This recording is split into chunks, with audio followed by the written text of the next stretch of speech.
Well, greetings. This is Earthman from earthmansoil.com. God bless you, and as always, I hope you're doing really good today.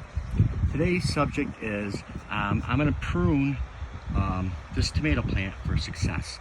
I'm bumping it from a 1 gallon bag over to 5 gallon bags. All right, so that's what I'm doing. Now, what I do is I cut the bag, okay, and then I hit it with mycorrhizal. All right, boom, and I'll get the bottom and stuff.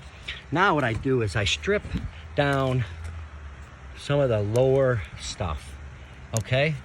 That way when I bring them up to the farm, all of that will be clear and that'll be good airflow, and you want that.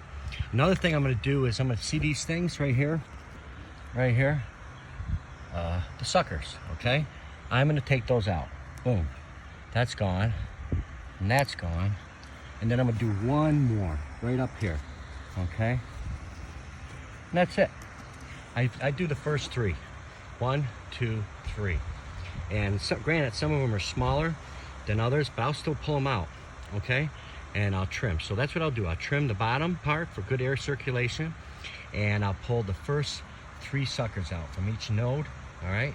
Just so the plant is more productive and all the energy's not being zapped into those 3, but toward the top where the fruit's going to be, okay? And then what I do is I put them in the 5 gallon buckets, or bags, and then later I'm going to heavily mulch them. But I put a stick in there, okay? And I'm very aware where that root system is. I don't want to poke the stick down into the root system. And then I tie them up a little bit just so I can transport them up to where they need to be. And that's pretty much it. As always, I hit it with mycorrhizal. There you go.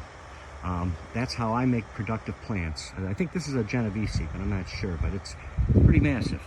And it's gonna get so big. Well, that's it. May God bless you. You have a great day.